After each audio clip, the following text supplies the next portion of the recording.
Baik, kali ini kita akan melakukan uji korelasi atau korelasi sederhana menggunakan Pearson correlation.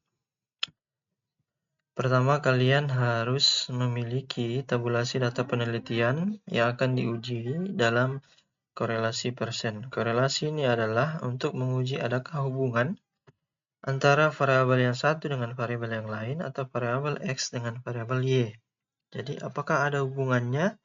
Kemudian bagaimana hubungannya, erat atau lemah, kuat atau lemah. Kemudian arah hubungannya positif atau negatif. Jadi kalian harus tabulasi hasil penelitian kalian di Microsoft Excel seperti ini. Misalnya pendapatan dan pengeluaran, adakah korelasinya? Langkahnya adalah blok data hasil tabulasinya seperti ini.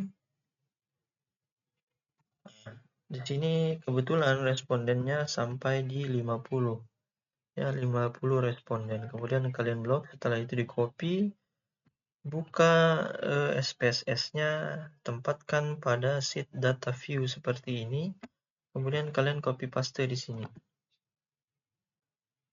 Nah, setelah tercopy paste seperti ini, bisa kalian ubah nama dari variabel ini.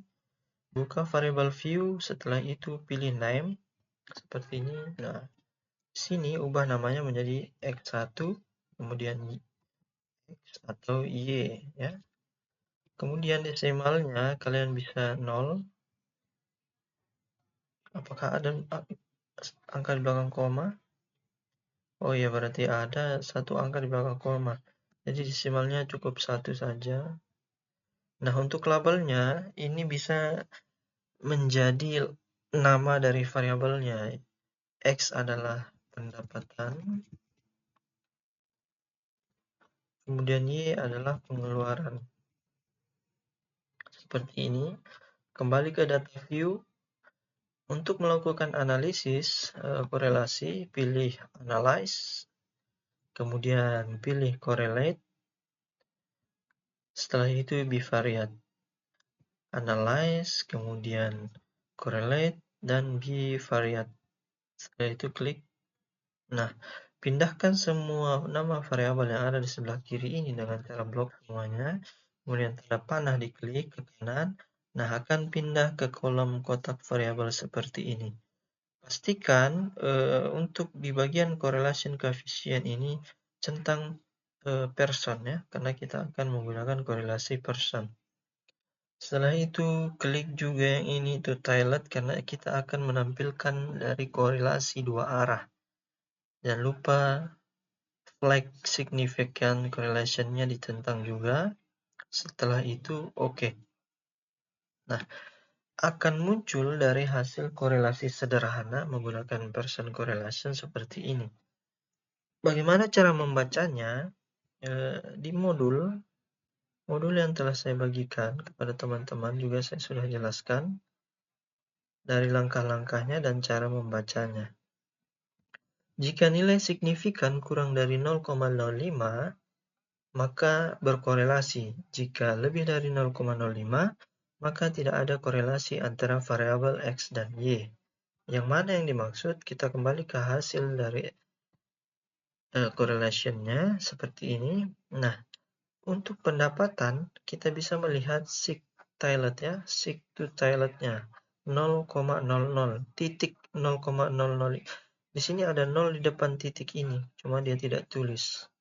Nah, tapi kita bisa baca 0,00. Nah, 0,00 ini lebih kecil daripada 0,05. Maka kesimpulannya adalah X1 dan Y ini berkorelasi, ya, berkorelasi. Nah, untuk melihat derajat keeratan hubungan antara X dan Y, kita bisa lihat lagi di modul. Nah, di sini sudah saya jelaskan. Derajat hubungan adalah jika nilainya 0 sampai dengan 0,20 itu tidak ada korelasi, ya. Kemudian 0,21 sampai 0,40 itu korelasinya lemah. 0,41 sekian itu korelasinya sedang. Nah, kita perhatikan hasilnya. 0,98 masuk di kriteria. Ya, di sini antara 0,81 sampai dengan 100. Nah, korelasi ini adalah korelasi sempurna atau korelasinya sangat kuat, ya. Jadi, hubungan antara variabel X dan Y dalam kasus ini, pendapatan dan pengeluaran itu hubungannya adalah sangat kuat. Untuk melihat arah hubungannya negatif atau positif, lihat dari nilai persen correlation-nya, ya. Persen correlation-nya 0,987. Nah, ini positif, tidak ada tanda negatif. Berarti, dengan kata lain, hubungan antara pendapatan dan pengeluaran ini adalah positif. Maksudnya, ketika pendapatan bertambah, maka variabel dari pengeluaran juga akan bertambah. Itu maksudnya positif. Kalau negatif, berarti satu variabel yang bertambah, yang satunya berkurang. Itu maksud dari hubungan korelasinya bersifat positif dan negatif. Oke, untuk uji korelasi persen mungkin cukup sekian. Kita akan lanjutkan untuk korelasi berganda dan parsial. Terima kasih.